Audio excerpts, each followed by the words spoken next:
हाँ जी, अस्सलाम वालेकुम dear student of class 9, welcome to superior maths academy. आज हम यूनिट 12 स्टार्ट करेंगे। यूनिट 12 में देखेंगे line bisector and angle bisector. तो इसमें थोड़ा सा इंट्रोडक्शन हम देखते हैं। ये देखें, ये हम डेफिनेशन से ये दो right bisector of line segment. एक तो लाइन सेगमेंट का जो राइट बाइसेक्टर होता है वो कैसा होता है। A line is called right bisector of line segment, यानी किसी भी लाइन का अगर आपने राइट बाइसेक्टर लेना है तो वो क्या होता है, परपेंडिकुलर। राइट का मतलब आपको पता है ना, राइट एंगल यानी perpendicular. If it is perpendicular to the line segment and passing through its mid point. एक तो ये है कि परपेंडिकुलर हो और दूसरा 90 का एंगल बना रहा हो और बिल्कुल मिड से गुजरे, तो वो राइट बाइसेक्टर होता है लाइन सेगमेंट का। ठीक है, ये लाइन का हमने लाइन सेगमेंट का जब बाइसेक्टर लें तो वो एक तो परपेंडिकुलर हो, 90 का एंगल बना रहा हो और बिल्कुल मिड से हो। दूसरा है जी बाइसेक्टर ऑफ एन एंगल।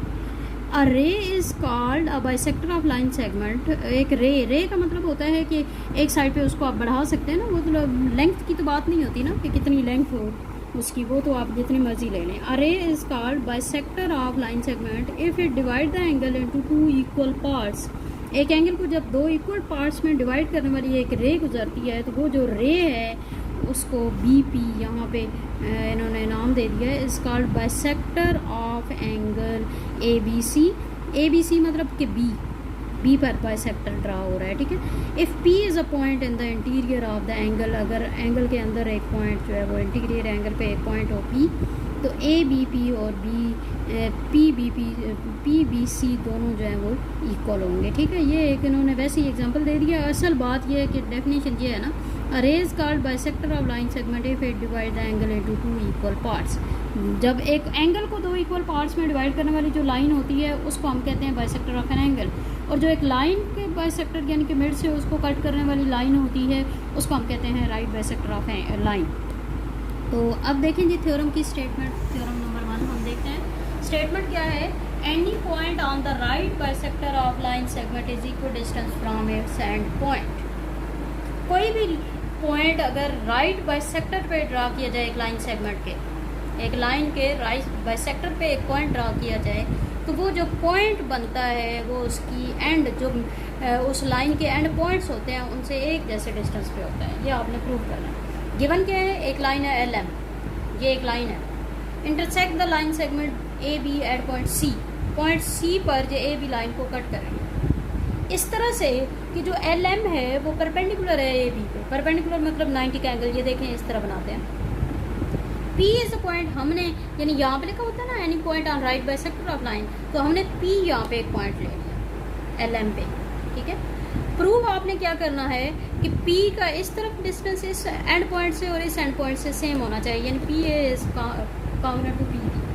हमने कंस्ट्रक्शन में क्या काम किया, P को दोनों तरफ मिला दिया, इधर A से इधर B से।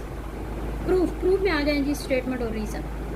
जो आप स्टेटमेंट लिखेंगे उसके सामने उसकी रीज़न भी लिखेंगे। ठीक है, तो सबसे पहले आपने क्या लिखना है जी, ट्राइंगल है आपके पास, दो ट्राइंगल बन गई है ना, देखें एक ACP और एक BCP, ये दो ट्राइंगल्स हैं। इन दोनों ट्राइंगल में देखें AC is congruent to BC। ये देखें क्योंकि हमने कहा ये लाइन बाइसेक्टर है ना, राइट बाइसेक्टर है, राइट बाइसेक्टर मिड पे होता है ना बिल्कुल, तो इट्स मीन कि AC और BC यहाँ पे कांग्रुएंट है। ये आपको गिवन था, यहाँ से आपने लिया। ठीक है, उसके बाद angle ACP is congruent to angle BCP। जितना ये इस तरफ एंगल बन रहा है सी पे, इतना ये इस तरफ एंगल है। क्यों? क्योंकि आपके पास ये जो PC लाइन आ रही है ये ए बी पे परपेंडिकुलर है। परपेंडिकुलर मतलब 90 का एंगल, तो वो 90 का एंगल इधर भी होगा इधर भी ना, क्योंकि आपको पता होना चाहिए कि एक स्ट्रेट लाइन के साथ टोटल एंगल 180 होता है, तो एक तरफ 90 है दूसरी तरफ भी 90 होगा, so that each angle at C equal to 90। तो इसलिए हमने कहा कि इस तरफ वाला C का एंगल और इस तरफ वाला इक्वल हो जाए। फिर तीसरी बात क्या आ गई जी, PC जो लाइन है ये इस ट्रायंगल में भी आ रही है, इसमें भी आ रही है, तो वो कॉमन हो गई। तो यहाँ पे देखें साइड एंगल साइड, ये तीनों कांग्रुएंट हैं, तो इट्स मीन ये दोनों ट्रायंगल आपस में कांग्रुएंट हो गई। Side angle side postulate. ठीक है, तो जब दो ट्रायंगल्स कांग्रुएंट हो गई तो उनके हर साइड हर एंगल इक्वल होता है, तो इट्स मीन कांग्रुएंट होता है, तो इट्स मीन PA और PB इसकी जो साइड्स है वो कांग्रुएंट हो, corresponding sides of congruent triangle. यही आपने प्रूव करना था। ठीक है, ये आपने प्रूव कर लिया। तो ये आप ये वीडियो जो है वो अंडरस्टैंड करें खुद भी और दूसरों के साथ भी शेयर करें, सब्सक्राइब करें, लाइक करें। Thank you so much. अल्लाह हाफ़िज़।